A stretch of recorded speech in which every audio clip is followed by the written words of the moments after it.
우리 한번 옆에 있는 거 인사할까요? 하나님만 의지합시다. 하나님만 의지하고 승리하시는 우리 모든 성도 되어지기를 주님의 이름으로 축복합니다. 여러분들은 어떻게 살고 계신가 궁금합니다. 나의 삶은 희망이 있어서 늘 기쁘게 살고 있어.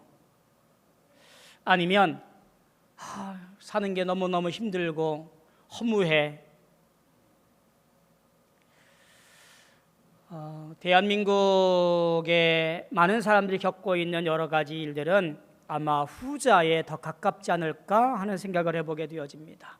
많은 사람들이 허무함을 느끼고, 많은 사람들이 희망을 기대하기가 어려워지고, 그래서 젊은이들은 더욱더 집안에서 나오기를 꺼려하고, 많은 은퇴 이후에도 또 다른 일을 해야만 하는 세대가 오늘날 우리 기성세대가 아닐까 싶게 되어집니다. 나는 열심히 살고 있는데 나만 왜 이렇게 힘들지? 이런 인생의 허무는 우리 삶을 무너뜨리고 또 우리 삶의 어려움으로 다가서게 하기에 충분합니다. 목적도 목표도 사라지게 하고 또 부담이 되어지는 것이 우리의 인생 살이가 아닐까 생각이 되어집니다. 더욱이 사업이 안 되거나 혹은 잘 다니던 직장에서 그만두거나 혹은 건강에 이상이 생길 때에 아마 이런 생각들은 더 들게 되어질 거라고 생각이 되어집니다. 더욱이 이런 문제들 앞에서 나 혼자 싸워나가다 보니 더 큰 어려움으로 다가오게 되어지고 여간 힘든 게 아닌 것 같습니다. 악한 영은 우리를 집어삼키려고 열심으로 우리에게 덤벼듭니다. 그런데 기억하셔야 돼요. 하나님은 더 큰 열심으로 우리를 지키시고 보호하시고 계시다라는 사실을 말입니다. 내 인생의 삶의 싸움이 누구의 싸움인지를 잘 기억하셔야 돼요.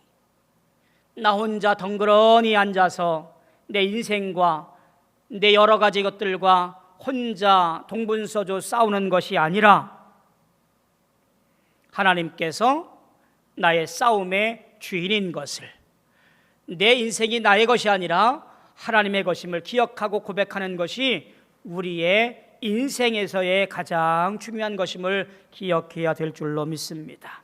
사랑하는 성도 여러분, 여러분의 모든 것들을 주 앞에 맡김으로 말미암아 하나님이 여러분들을 대신하여 싸워주시로 말미암아 이기고 승리할 수 있는 복된 삶을 살아가시는 우리 모두 되어지기를 주님의 이름으로 소망하고 축복합니다. 오늘 말씀은 우리 성서 일과에 따라서 말씀을 보고 있습니다만 설교하는 저에게는 굉장히 부담스러운 말씀이에요. 왜냐하면 이미 너무나 유명한 말씀이에요. 교회를 다니건 안 다니건 간에 이 얘기, 강한 자와 약한 자의 싸움, 그것을 어느 누구나 말하기를 다윗과 골리앗의 싸움이라고 이미 결론을 내리고 접근하기 때문에 오늘 설교해야 할 저에게는 굉장히 부담되고 어려운 본문이에요. 이미 여러분들은 마음속에 다윗처럼 믿음을 가지고 나아가면 하나님께 도우셔서 저 강한 골리앗 같은 인생도 물리칠 수 있을 거야. 믿음으로 결단하고 나아갑시다. 오늘 목사님은 이렇게 설교하시겠지? 여러분들은 아마 예배 시간 전에 본문을 살펴보고 그렇게 결론 내렸을지도 모르겠습니다. 그래서 설교하는 저에게는 여간 부담스러운 그런 본문이에요. 자, 그런데 여러분들 그런 결론, 뻔한 결론으로 보면 오늘 말씀은 반만 이해한 것일지도 모르겠습니다. 오늘 하나하나 잘 살펴보면서 이 속에 있는 말씀, 본문 속에 있는 신실한 말씀을 살펴보고 우리 안에 다시 한번 다른 결단들을 해보시는 여러분들 되어지기를 소망합니다. 오늘 이스라엘 백성들이 처하고 있는, 이스라엘 군대가 처하고 있는 위기 상황이 무엇인가 라는 것도 먼저 살펴봐야 될 것 같습니다. 지금 이들은 블레셋 군대와 대치하고 있는 상황이에요. 이쪽 산에서 저쪽 산까지 대치하고 있습니다. 그 사이에 엘라 골짜기라고 이름도 이어지는 골짜기가 있습니다. 우리가 알고 있는 이런 협곡이 아니라 그저 평지와 같은 넓은 평야지대예요. 이스라엘은 그저 산과 산 사이는 다 골짜기라고 이름을 붙여놓아요. 엘라 골짜기 사이에, 이 산과 저 사이에 병력을 배치해 놓고 대치하고 있습니다. 근데 이 싸움은 누가 보아도 블레셋 군대가 승리하기에 상황을 대치할 만한 그런 전쟁으로 볼 수 있는 상황입니다. 왜냐하면 이 블레셋 군대는 이미 상비 군들이에요. 전쟁을 위해서 준비된 군인들인 거지요. 무기도 남다릅니다. 그런데 이스라엘군은요, 비상비군이에요. 무슨 말이냐면, 물론 정규군이 있겠지만 비상비군들, 그러니까 전쟁 때만 동원돼서 전쟁에 참여하고 평시에는 자기 나가서 일상의 생활을 하는 그런 비상비군들이 주를 이루고 있는 것이 이스라엘 군대예요. 지금 다윗의 형들 3명도 마찬가지로 이 전쟁에 참여해서 비상비군으로 사울의 군대에 동참합니다. 자, 이 당시에 전쟁에 나가서 혁혁한 공을 세우면 상금도 있고 또 그들에게 주어지는 어떤 명예도 있기 때문에 전쟁에 참여했다고들 해요. 그런데 어쨌든 그렇게 잘 준비된 군인이 아니기에 이 전쟁의 승패는 당연히 블레셋 군대에게 유리합니다. 더욱이 여기 보니까 오랜 시간 동안 대치하다 보니 33절에 싸움을 도두는 사람, 그 골리앗이 등장을 해서 한참이나 열을 올립니다. 자, 이 싸움을 도두는 자라는 이 말은요, 당시 고대 전투의 보편적인 전투 방법이에요. 그러니까 이렇게 오래 대치하지 말고 또 피를 흘리지 말고 우리 1대1로 대표로 나와서 전쟁을 싸움을 하고 그리고 그 결과에 승복을 하자, 뭐 이런 암묵적인 룰이 있는 것이 그 당시에 1대1 싸움이에요. 싸움을 도두는 자 블레셋 대표로 골리앗이 등장을 합니다. 자, 그런데 이스라엘 군대의 어느 누구와나 나서지를 못하는 거예요. 사울 왕이 어마어마한 포상을 약속합니다.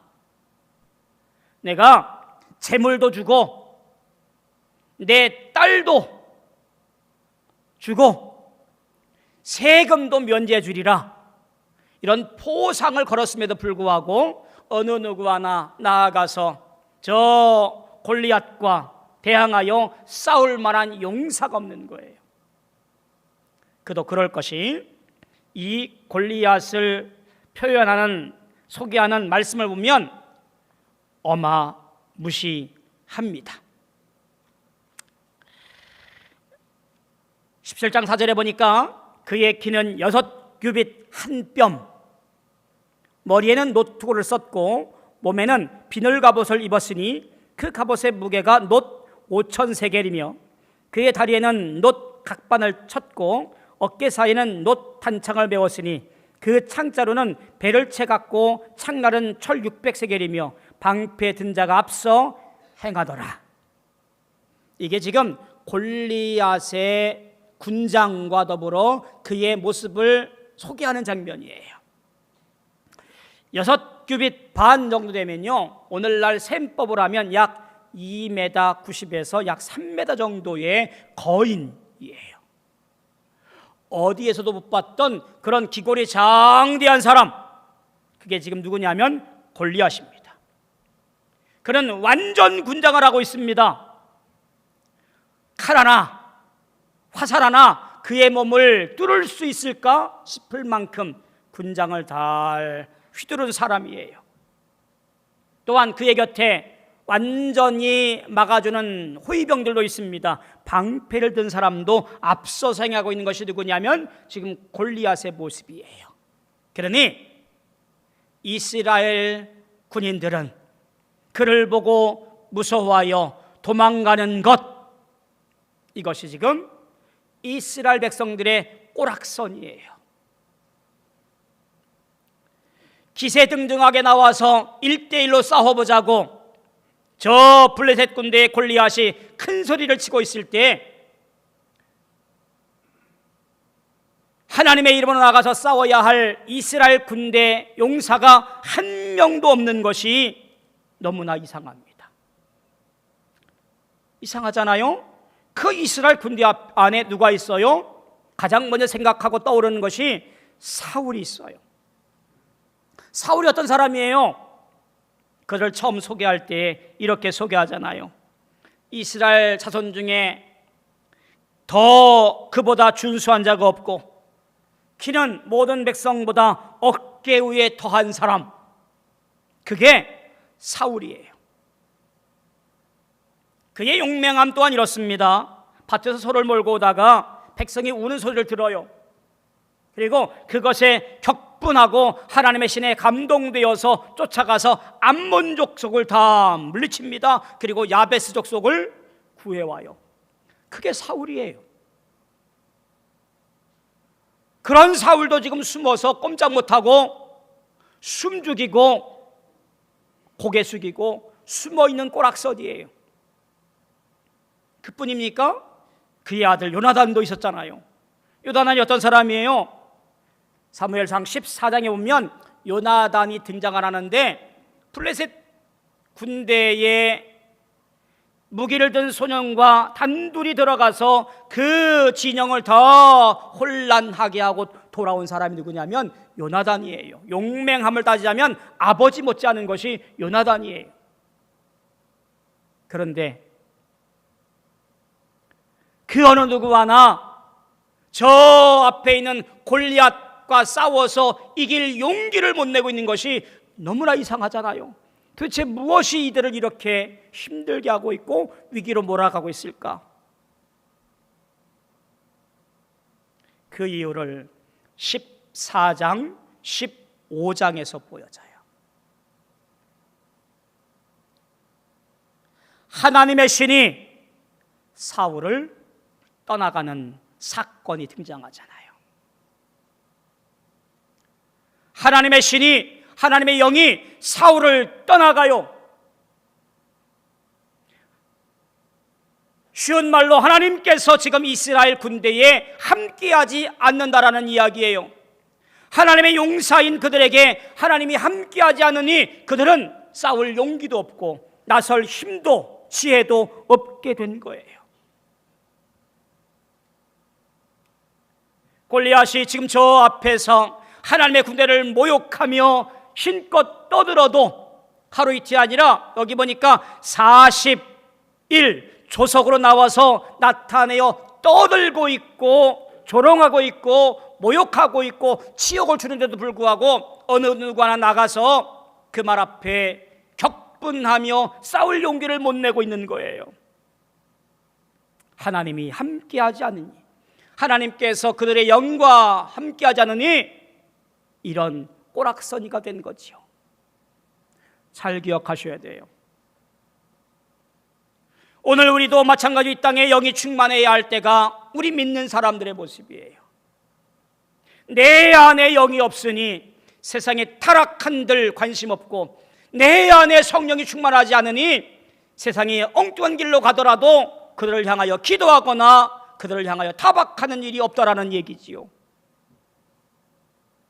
하나님의 영이 충만해야, 성령이 내 안에 가득해야 세상에 타락한 것을 꾸짖고 세상에 모진 것을 기도하며 주님께로 돌아오기를 갈망할 텐데 내 안에 영이 없으니 그들이 어떻게 돌아가든, 그들이 꼬꾸라지든, 그들이 죽을지언정 우리는 관심 없게 되는 거지요. 여러분, 내 안에 하나님의 영이 충만하기를 간구하시고 갈망하시고 기도하시기를 주님의 이름으로 소망하고 축복합니다. 내 안에 영이 충만해야 세상을 바라보고 세상을 똑바로 보고 그리고 이기고 승리하는 용사가 되어집니다. 세상에 나가 싸울 만한 힘과 용기를 얻게 되어지고 갖게 되어지는 거예요.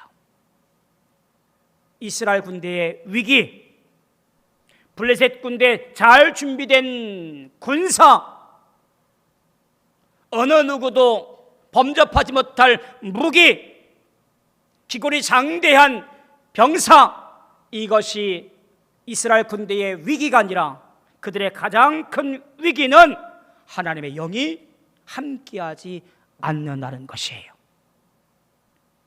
내 인생의 가장 큰 위기가 무엇입니까? 재물이 없어서요? 우리 집안에 그럴싸한 인물 하나 없어서요? 나를 도울 만한 누군가, 어떤 인생 친한 친구 한 명도 없어서요? 그게 내 인생의 위기가 아니에요. 내 인생 가장 큰 위기는 하나님이 나와 함께 하시는 것을 모르거나 나와 함께 하실 것을 거부하거나 내 안에 성령이 없음에도 불구하고 내 마음대로 살고 있는 내 인생, 그것이 우리의 위기이고 그것이 우리의 큰 어려움이에요. 여러분 안에 성령의 충만함으로 말미암아 이 힘든 세상과 험한 삶을 이겨내시고 승리하시는 복된 인생들 되어지기를 주님의 이름으로 축복합니다. 자, 그 자리에 한 사람이 등장합니다. 바로 다윗입니다. 영웅 우려고 기억하지만 사실 이 다윗의 등장은 어쩌면 하나님의 영이 떠난 사울을 대체하는 인물로 등장하고 있음을 우리가 주의 깊게 봐야 되지요. 12절에 보면 다윗을 이렇게 소개합니다. 유다 베들레헴 에브라 사람 이세라 하는 사람의 아들. 마치 처음 등장하는 것처럼 소개해요. 근데 이미 앞서서 등장을 하잖아요. 사울의 연주하는 사람 등등등 해서 이미 등장을 해서 소개를 다 했던 사람이에요. 근데 이렇게 다시 한번 소개합니다. 즉 새로운 시대, 새로운 인물로 등장하고 있습니다. 전쟁에 나간 형 3명 엘리압과 아비나답과 삼마를 위하여 아버지 이새가 야 형들 좀 잘 있나? 전쟁에 나가서 잘 있나? 좀 안부 좀 보고 와라 라고 아들을 보내잖아요. 막내에게 심부름을 보냅니다. 그렇게 다윗이 전장에 등장하면서 골리앗이 고래고래 소리 지르는 소리를 듣게 되어집니다.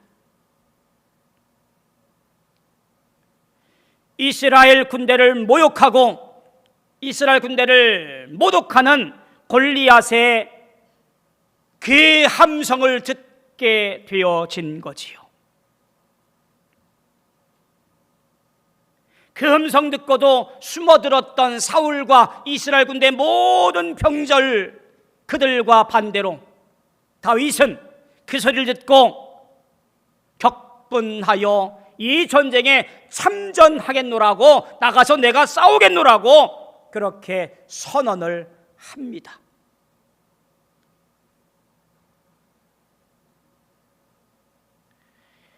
그 이유는 간단합니다.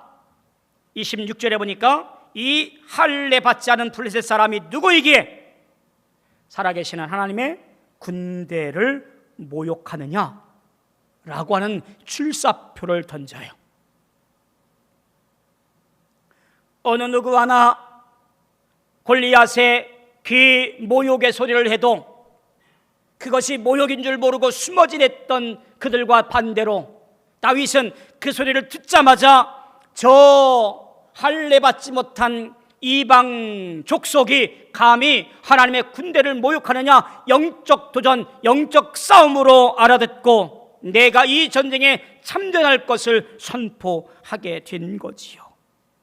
결국 다윗은 영이 가득한 자여서 그들의 모욕과 치욕이 하나님께 대항한 것임을 바로 알고 참전의 의미를 나타나게 되어집니다. 나중에 전쟁의 끝에 보면 골리앗도 마찬가지로 이 전쟁이 신들의 전쟁인 것을 얘기하면서 신들의 이름으로 다윗을 저주했노라고 하는 기사가 등장을 합니다. 결국 그의 말과 다윗의 고백은 이것은 하나님의 전쟁, 하나님의 전투였다라는 사실이에요. 우리는 여기에서 분명한 인식의 문제를 생각해 보게 되어집니다. 영이 떠난 사울은 이것이 나의 싸움이었어요. 블레셋과 저 골리앗과의 싸움은 내가 싸워야 할 전쟁이었다라는 것으로 이해하고 있었어요.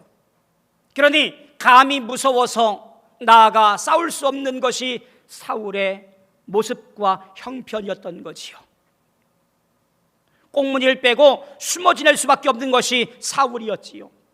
그런데 다윗은 달랐잖아요. 저 골리앗의 험한 말과 치욕적인 말이 하나님을 대항하여 싸움을 걸어오는 것임을 기억하며 내가 하나님을 대신하여 저 할례받지 않은 모욕적인 말을 하는 골리앗을 향하여 내가 싸우리라 라고 나서게 되어진 거예요. 내 싸움이 아니라 누구의 싸움인 거예요? 하나님의 싸움으로 다윗은 고백하고 있고 이해하게 된 거지요. 그런 다윗을 주위에서 말립니다. 가장 먼저 그의 큰형인 엘리압이 말립니다. 네가 교만하구나. 네 마음이 완악하구나. 이 전쟁터가 어디 구경 장날 놀이터인 줄 알아? 28절에 보니까 엘리압이 나서서 동생을 혹하게 꾸짖습니다. 뿐만 아니라 사울도 그를 말립니다. 33절에 보니까 야, 너는 소년이야. 너는 어린애야. 싸울 수가 없어.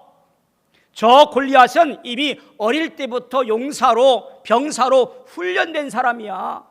너가 나가서 싸울 수가 없어. 다윗은 뜻을 굽히지 않고 자기 경험을 얘기합니다. 내가 목동인데 아버지 양을 지킬 때에 사자나 곰이 와서 양떼 새끼를 보러 갑니다. 그때 내가 한다름에 쫓아가서 그 아가리에서 양을 빼내옵니다. 혹 사자나 곰이 나에게 덤벼들면 내가 수염을 잡고 넘어뜨립니다. 쳐 죽입니다. 36절에 보니까 주의 종이 사자와 곰도 쳤은즉 살아계신 하나님의 군대를 모욕한 이 할례받지 않은 블레셋 사람이겠습니까? 사자와 곰도 무서운 것입니다만 저 골리앗도 무서운 사람임은 분명합니다. 그런데 내가 저 사자와 곰도 쳤는데 그까짓 것 하나님 군대를 모욕한 저 골리앗, 하나님의 어린 양 이스라엘 군대를 모욕하는 저 블레셋 사람 하나를 내가 못 쳐 죽이겠습니까? 그리고 더욱더 기가 막힌 고백을 합니다. 37절 하반절에 보니까 이렇게 말합니다. 여호와께서 나를 사자와 발톱과 곰의 발톱에서 건져내셨은즉 나를 이 블레셋 사람의 손에서도 건져내시리이다. 다윗의 이 기가 막힌 고백은 오늘 그의 신학과 신앙이 어떠한지를 분명히 말하고 있는 대목이에요. 내가 나가서 싸우는 것 같으나 내가 싸우는 것이 아니라 하나님께서 나를 통하여 싸우는 것이며 나는 그저 하나님의 싸움에 동원되는 일꾼입니다. 내가 비록 싸울 수 없는 소년이라 할지라도, 내가 힘이 나약한 존재일지라도 하나님이 나와 함께 하시면 이 싸움에서 이기고 승리할 줄 믿습니다. 왜냐하면 이 싸움은 나의 싸움이 아니라 하나님의 싸움이기 때문에 그렇습니다.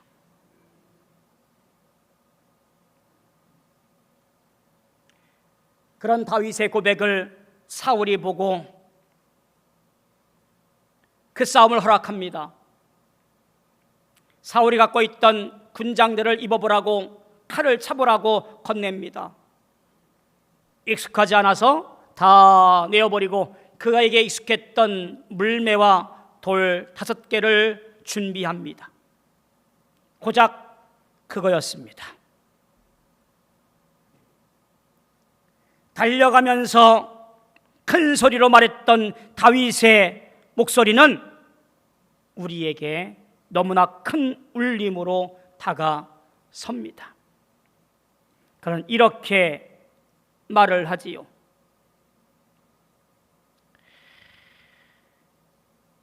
너는 칼과 창과 단창으로 내게 나아오거니와 나는 만군의 여호와의 이름 곧 네가 모욕하는 이스라엘 군대 하나님의 이름으로 내게 나아가노라. 오늘 여호와께서 너를 내 손에 넘기시리니 내가 너를 쳐서 내 목을 베고 블레셋 군대의 시체를 오늘 공중의 새와 땅에 들짐승에 주어 온 땅으로 이스라엘 하나님이 계신 줄 알게 하리라. 소년 다윗이 골리앗을 향하여 물매를 돌리며 뛰어갔던 그 모습은 얼마나 당당하고 용맹스러운 모습인지 알 수가 없습니다. 사람이 무장하여 덤빈 것이 아니라 오직 하나님의 능력으로 달려갔던 다윗의 모습을 생각해 보시기 바랍니다. 내가 아무리 잘 준비한 것이 아니라 그저 물매를 던져서 내 손을 떠난 것이 그의 이 말을 마치기까지 하나님의 도우심이 아니면 전쟁을 끝날 수 없는 그 상황, 바로 거기가 골리앗과의 전쟁터인 것을 보게 되어집니다. 다윗은 그렇게 이 전쟁을 치르며 나아갔습니다. 마지막 그 전쟁이 다 치르고 나서 이렇게 그날을 회고합니다. 50절 보면 이렇습니다. 다윗이 이같이 물매와 돌로 블레셋 사람을 이기고 그를 쳐 죽였으나 중요한 것, 자기 손에는 칼이 없었더라. 다윗이 이 전쟁을 끝낸 것이 아니라 하나님께서 이 일을 끝내었다라는 반증이 바로 여기에 등장을 합니다. 골리앗을 죽였으나 다윗 손에는 칼도 없고 물매도 없고 던졌던 돌멩이도 없습니다. 그저 선언과 선포로 말미암아 이 전쟁을 끝낸 것이 다윗의 모습이었던 것을 보게 되어지지요. 생각해 보세요. 이 싸움이 누구의 싸움입니까? 다윗의 싸움이었나요? 사울의 싸움이었나요? 하나님의 싸움이었습니다. 다윗은 그저 하나님을 대신하여 싸운 사람이었습니다. 하나님께서 다윗을 도와준 것이 아니라 하나님의 싸움에 다윗이 동원된 것뿐입니다. 하나님이 무시당하고 모욕당하고 그 현실을 인식하여서 하나님을 대신하여 당당하게 호령하며 나아갔던 다윗, 그는 이 싸움이 하나님의 싸움인 것을 기억하며 영광 돌린 것이 그의 인생이었고 그의 모습이었던 것을 보게 되어지지요. 사랑하는 성도 여러분, 왜 허무하십니까? 왜 인생이 우리에게 힘들까요? 왜 우리는 전전긍긍 끙끙대며 살고 있을까요? 내 인생이 나의 싸움이 되어지고 내 인생이 나의 짐이 되어지고 내 인생이 나의 부담이 되어지니 늘 어렵고 힘들고 고통일 뿐입니다. 이길 수가 없어요. 우리는 지혜롭지 못하고 우리는 무지하고 능력이 없어서 결국 모든 것을 포기할 수밖에 없는 것이 우리의 인생인 것을 우리는 잘 압니다. 의미를 상실해버리고 목표와 목적도 없어져 버려요. 그러니까 실망과 좌절과 어려움 속에 그저 낙담하고 고통스러워해요. 그게 우리의 인생이에요. 그러나 하나님의 싸움이면 이 상황은 달라집니다. 내가 살아가는 것이, 내가 일하는 것이, 내가 공부하는 것이, 내가 취업을 준비하는 것이 나를 위한 것이 아니라 하나님의 영광을 위한 것이라고 한다면, 하나님의 싸움을 위한 것이라고 한다면, 이것은 모든 것이 변하고 의미와 목적과 목표가 생기는 거예요. 언약 백성으로서의 삶의 보람과 의미가 생겨나는 거예요. 우리가 얼마나 잘 살았는가? 얼마나 잘 되었는가? 이런 것이 아니라 내가 하나님께 쓰임받았는가? 내가 하나님의 영광을 위해서 사용되었는가? 하나님의 기쁨에 참여했는가? 라는 질문으로 바뀌면 우리는 승리하는 자요, 영광 돌리는 자요, 복된 자라는 사실이에요. 사랑하는 성도 여러분, 오늘 우리의 싸움이 아니라 하나님의 싸움인 것을 고백하시고 그 싸움 앞에 사용되어지는 귀한 용사로 쓰임받게 되어지기를 주님의 이름으로 축복합니다. 그래서 하나님께서 하나님됨을 기대하고 하나님께서 하나님됨을 통하여 살아내시고 하나님께서 일하시는 것들과 역사하시는 것을 눈으로 목격할 수 있는 신실한 주의 종들 다 되어지기를 주님의 이름으로 소망하고 축복합니다. 기도하겠습니다. 고마우신 아버지 하나님, 은혜를 감사합니다. 오늘 우리의 삶이 힘든 이유가 무엇일까요? 그것이 나의 싸움인지라 내가 온 진땀을 빼고 아무리 노력하고 애써도 해결되지 않는 문제들 앞에 여전히 낙심하고 낙담하기 때문이지요. 그러나 우리의 모든 것이 하나님의 싸움인 것을 고백하며 우리의 삶 가운데 나아갈 때에 영적으로 깨어있고 주의 뜻 안에서 거함으로 말미암아 승리할 수 있는 복된 삶이 되어지기를 원합니다. 주여 도와 주옵소서. 우리를 대신하여 싸워 주옵소서. 우리가 사용되어 주의 싸움에 영광 돌리시는 인생들 되어지게 축복하여 주시옵소서. 예수님의 이름으로 간절히 기도하옵나이다. 아멘.